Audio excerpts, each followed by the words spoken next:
Welcome to Rethinking K-12 Education Grant on Demand. This episode is using Google Meet for teachers. Learning objectives.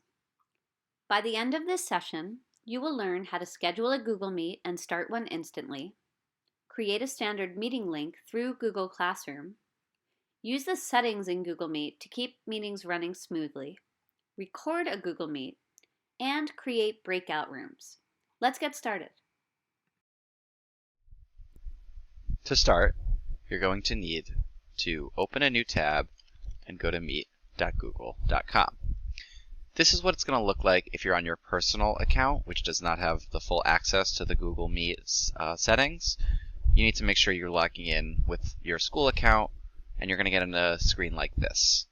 You're going to be able to join or start a meeting here, and when you click that button, you will be able to type in a name for this meeting, if it's your own meeting, or if it's a meeting that you already are trying to join, you're going to type in that name that the host has given you. So I'll call this test meeting. You're going to be in this setting now, and this is just a preview screen. You can turn the camera on or off, you can turn the microphone on or off, and when you click join, that's going to actually make the meeting go live. When you click copy joining info, then that is going to copy the link, and you can share that link via email, via a Google Classroom post, however you are sharing information. You can also directly add people by clicking there and just typing in anyone from your contacts, and it will automatically make them. You also have the option of inviting people through a phone number. Camera off, microphone off. Again, these are useful tools if you want to step away from the meeting. During a meeting, you can always highlight the link in the browser, and that is the link that you can share with other people, and by clicking that, they will get directly to your meeting.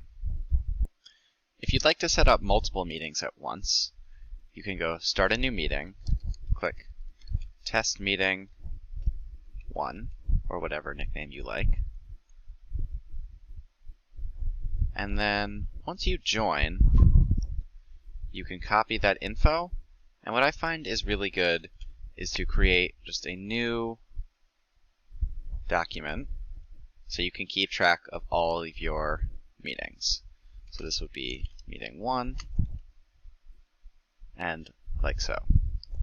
Then when you go back, I'm going to create a new meeting called Test Meeting 2. Continue. Click Join. And then again, I will have the copy joining info for that other meeting. This is really useful if you want to be scheduling multiple meetings at once, whether you want to be doing breakout rooms, or if you have one meeting for the 6th grade team meeting weekly and one link for the 7th grade team meet weekly. I find that this is a really useful way of organizing the links. It can be very hard. You can lose track of the links if you do not carefully organize them into a document like this. So that is just one tricky thing. But I think putting it into a document and making sure it's organized and labeled will make it very clear, and you can access these links later on. You also have the option to schedule Google Meeting events through Google Calendar. I found that this worked very well if you were trying to schedule something weekly, like a grade team meeting, or if it's a weekly check-in with a student. So to do that, you go to your calendar. You're going to create an event, and make sure you click Add Google Meet Video Conferencing for whatever the event is. This will automatically generate a link that will be attached to the event. So if I'm calling this 7th grade team meeting, and it takes place on Mondays at 1:30 weekly, then I can click Save, or I can click Add Guest, invite the 7th grade team members, and click Save. That way, every time this calendar event pops up, the link will be associated with it. So you click the event in your calendar from your phone or your computer, click Join with Google Meet. You can also copy the link from your Google Calendar like this, and you could even store that in that same document, like so. Another good way and useful way to set up a Google Meet link is through Google Classroom. This is a new feature that they've added sometime over the summer. Open up your Google Classroom page, again, in your school email account. Find the class that you are interested in, and at the top you can create a Meet link like this. By clicking here, Generating Meet Link, it will automatically pin the link to the classroom. This way, when students open their Google Classroom page, all they have to do is click on that link and it will take them to the meeting. This would be a useful way of scheduling meetings if you are scheduling a set time with a class, like if 6D meets every day at 10 a.m., then students just have to go onto their classroom page at that time and click the link. And this will then take them right to the meeting. You can also copy and paste the link from Google Classroom and send it in an email or any other way. If you ever need to reset this link, you click Settings in Google Classroom and scroll down to here, to the Meet link, where you have the option of copying it or resetting it. One important thing to note about this way of setting up Google Meets is that only students in that classroom will be able to join through that link. So if that link is sent out to, let's say, the whole middle school, it will only be accessible by those students that are registered to that Google Classroom class. When you're in a Google Meet, right now I have my microphone turned off, and you can see the shortcut for that is Control-D, and I have my camera turned off. Shortcut for that is Control-E. You're going to start to see notifications pop up as people begin to ask to join. So again, let's say I wanted to add someone to this meeting. They don't have the link and they email me saying, hey, what's the link again? You can go in here, click Copy Joining Info. It copies the meeting link and you can send it to them in whichever way is easiest. Then on students' end, when they click the link you've sent them, they're going to have a button that says Ask to Join.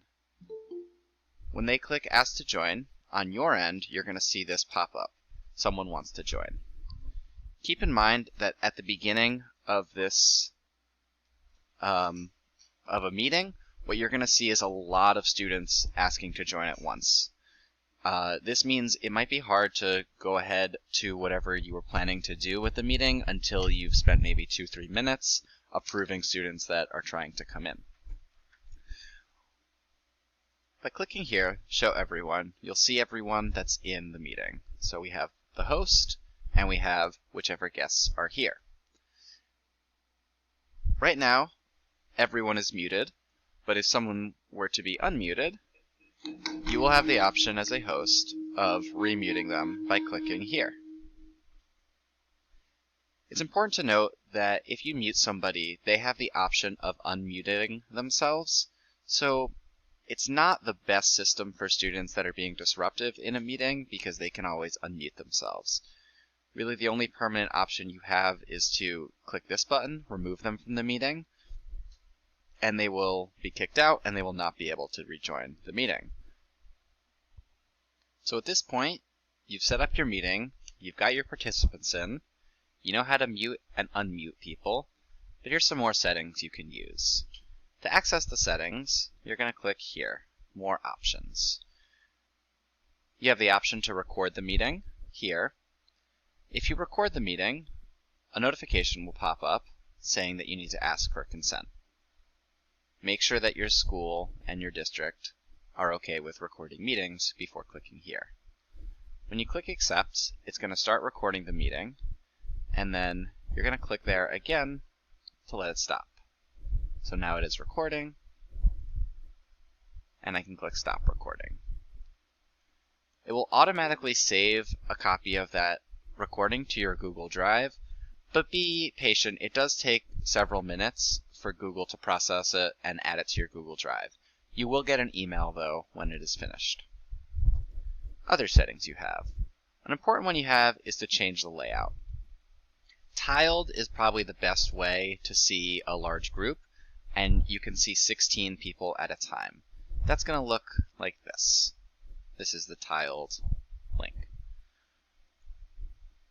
You also have the option of the sidebar, which will have only the active speaker taking up the most space and everyone else on the side, and spotlight, which is going to be everyone else.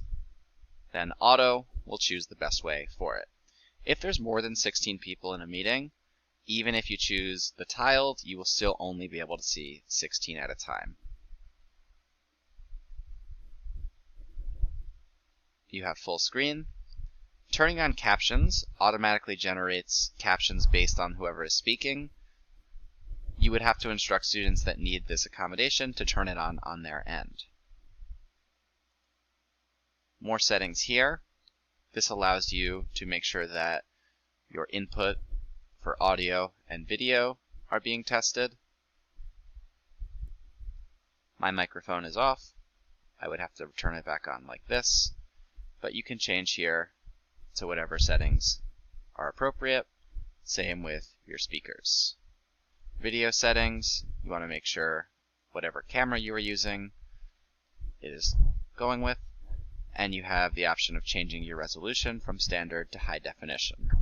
High definition will be more taxing on your bandwidth. Here, you have the option to use a phone for audio. You can either type in your phone number, or you can dial in and enter the PIN.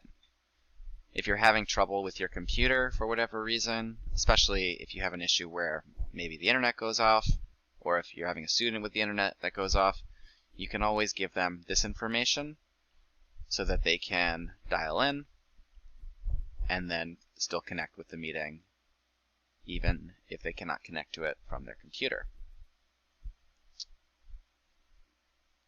Finally, you have the Present Now. Presenting is the way you are going to do a screen share. So by clicking Present, you have three options: your entire screen, a window, or a Chrome tab. I'm going to present a Chrome tab, and we're going to present the list of meetings document that I had before. Now, everyone that's watching this video, watching this meet, is seeing my screen and seeing what's on here. You see at the top it says sharing this tab to meet.google.com. If I change tabs, it's still sharing this one, but you have the option to share whatever tab you go to instead. You also have this presentation audio tab, so if you're showing a video, you're definitely going to want that checked. And I find that presenting via a tab is the best way to share video, especially if there is audio as well. You can stop presenting by clicking here, by clicking in the top of Chrome, or clicking here. Google Meets also has a chat feature where participants can live chat while the meeting is going. Again, when you're working with students, there's no way to mute students or give them permissions or take away permissions for them to use the chat. So I have found that this can get disruptive if students begin spamming the chat. The best thing that I found that works is just setting the expectations at the beginning of your meet very clearly that the chat is not to be used for any type of spam. The last thing I'm going to show you is how to create breakout rooms in Google Meet. Now, unfortunately, that feature is not exactly built in to Google Meet, but what you can do is create sub-meetings and then share that with students. So just like I showed you before with Meeting 1, Meeting 2, and the link, the way I would use this to create sub-meetings is by organizing the list and telling students where they should click. And then in meeting 2, student X, student Y, student Z. What I would do then is post this document to Google Classroom and have students access it. Then, when students find their name, they would click on the appropriate link. A downside to this is that you will need to be in each meeting as the host in order to let students in. So this can work, or if you are feeling extra ambitious, you can teach students how to set up their own meeting links and be the hosts of their own meetings. But this is a way you can set up small group discussion. But again, Google Meet is not really intended to be used this way, so it is going to take some extra work on your end to make it work, but it is possible. Now that you've reached the end of the episode, you should have learned how to schedule a Google Meet and start one instantly, create a standard meeting link through Google Classroom, use the settings in Google Meet to keep meetings running smoothly, record a Google Meet, and create breakout rooms. For more information about additional TRLE video on demand sessions and other available TRLE programs, go to pd.swboces.org/TRLE_grant or contact Mary Beth Wilson.